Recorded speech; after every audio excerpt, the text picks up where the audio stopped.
Rina Sawayama, one of the most exciting pop artists of the past 5 or so years, who has been breaking out, becoming bigger and bigger with each release, is on her second studio album. Now, let's not forget though, she started out with the fantastic EP Rina in 2017, which is where it all began. The EP that I still to this day think is fantastic, is so replayable, it is just hit after hit after hit. There is no duds on that EP. Every song is a smash hit.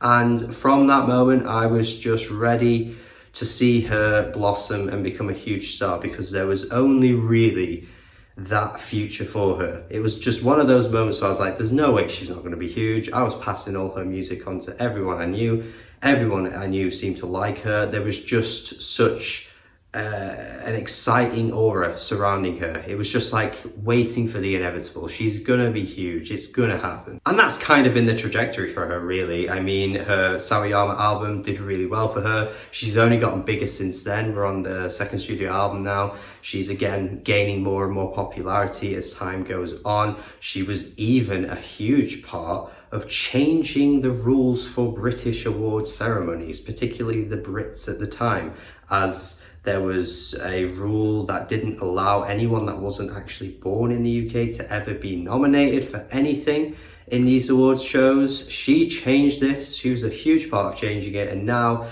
if you've resided in the UK for 5 years or longer, I think you are eligible for a nomination. To think that that only changed last year and she is the reason that it changed is insane. You can see the growth, you can see the potential still in her to become an even bigger star than she already is. Yeah, exciting as hell. Honestly, the most recent example of me being as this excited for a small act to blow up has got to be Come and Have a Go. And honestly, there's similarities between Come and Have a Go and Rina Sawayama. If they ever collaborate, that'd be fantastic, because I could only see wonderful things coming from that. But yeah, just one of those artists that you grow attached to because you see them from the early days. You want to see them blow up. You know, you don't want to be gatekeeping and being like, I knew them before they were famous. Ooh, ooh, ooh, ooh. Like, you don't want to be one of those guys. You just want to see them be flourishing and blowing up, and you just want it to happen. Sadly though, I didn't really like Sawayama that much, but I still think there's some fantastic tracks on it. I just thought the whole thing didn't fully come together. And yes, it's not a particularly cohesive album, but that wasn't really the issue. My issue was more to do with the fact that I didn't think the genre diving and genre dabbling was executed that well. You can dive about and dart about on different genres in an album and it can still work well. It can still end up being a really good album. Hudson Mohawk's most recent album that I praised this year is a great example of that.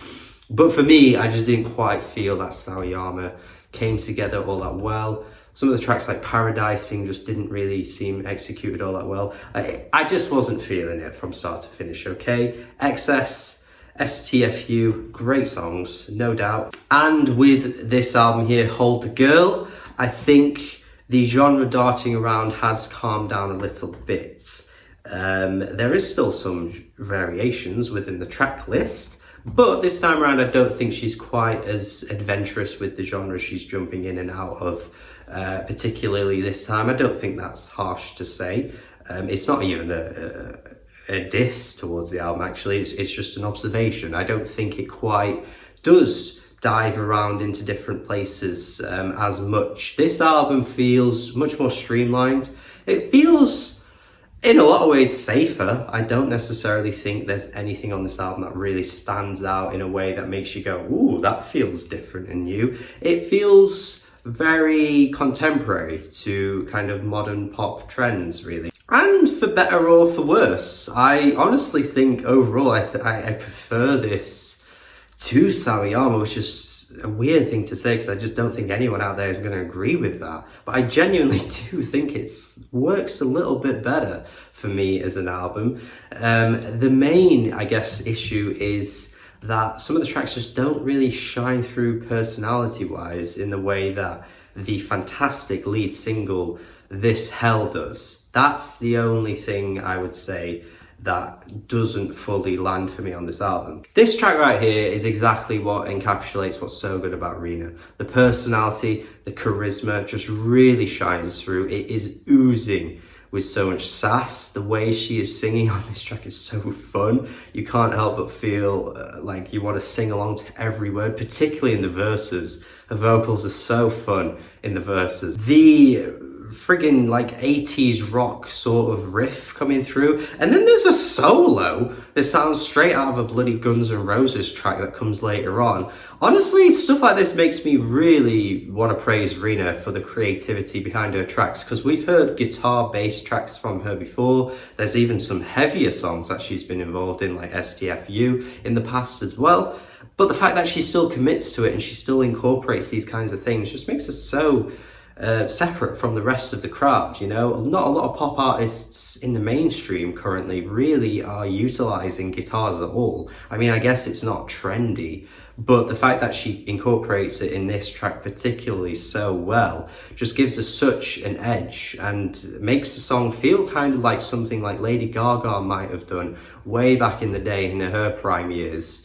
And it just has that kind of sass and badass attitude to it that I think is really good. Yeah, I clearly think this is fantastic. There's not really much more to say other than what I've already said. It's a great song, one of her best to date for me. Yeah, again, a highlight in an album that I'm not fully in love with. But I still think the rest of the album is pretty good. It just at times doesn't have that oozing personality that I was hoping for. Honestly, a lot of times it does feel like she's highlighting how good of a vocalist she is on this album. The pipes she comes through with are bloody brilliant. Like, she is a great singer. Hold the Girl. Holy shit, her vocals on this track are fantastic. A really stunning vocal performance. A very Europop style instrumental as well.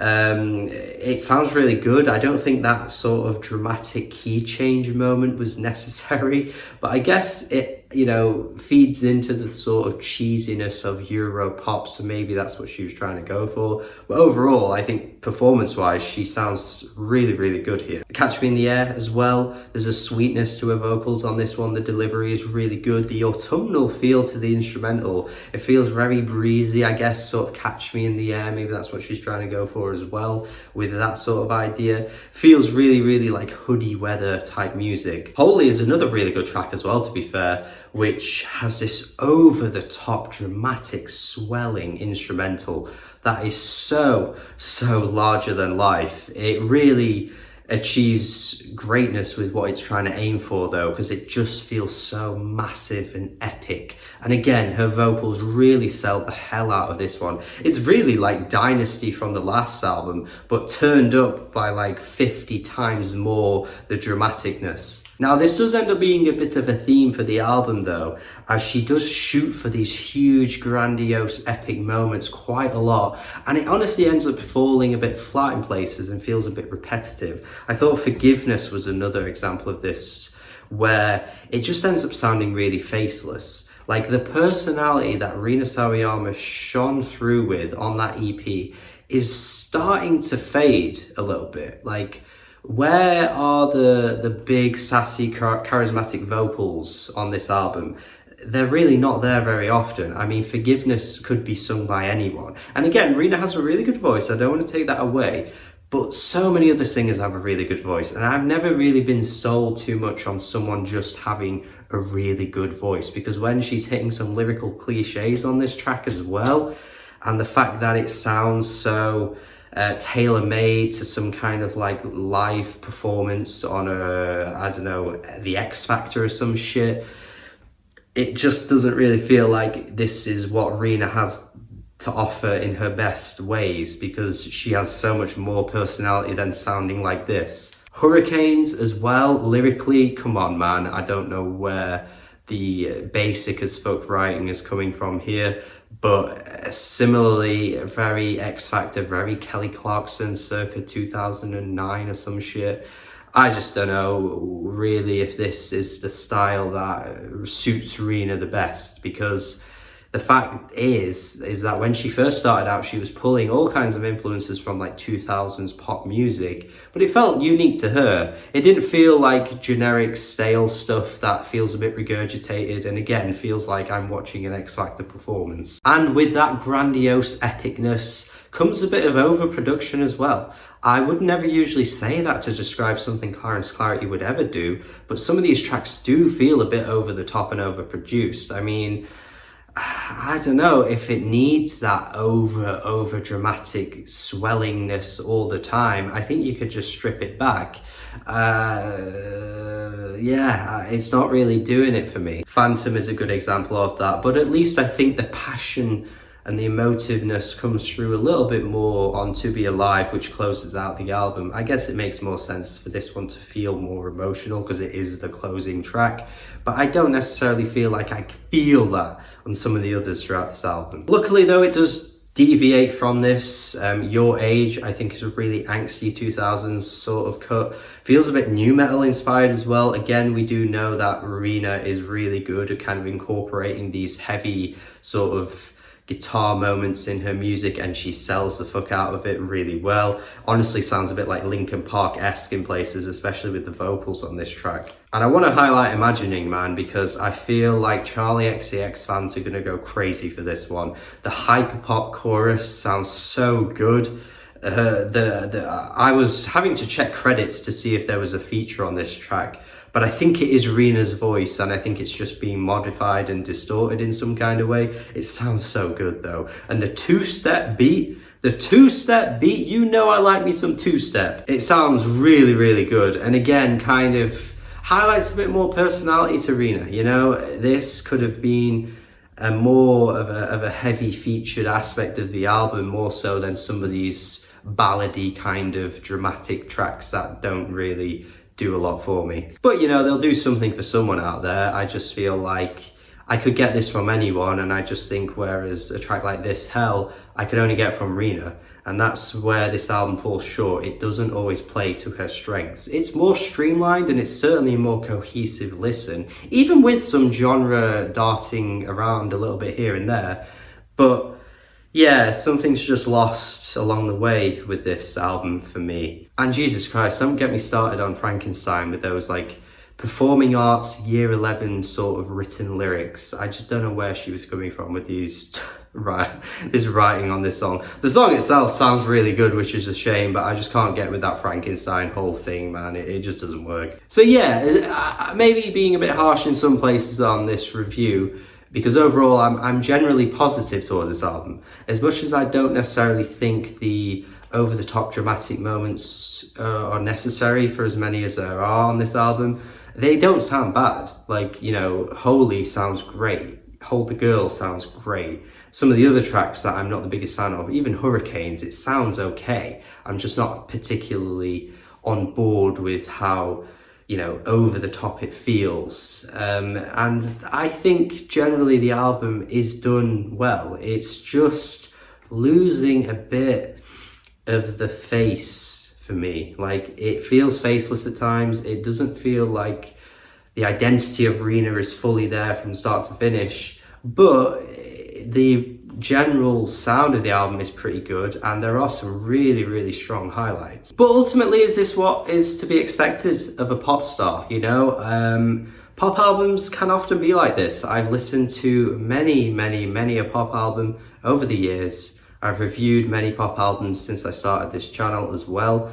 You often get great singles and the rest of the album is just kind of there. This is the story of a lot of pop albums. You have some that aren't like this. You have some fantastic pop albums from start to finish, of course, but that kind of is the way it ends up being for a lot of pop albums. You know, some of the best artists in the pop world have never really put out anything exceptional in terms of albums, but they have a stack ton of brilliant singles.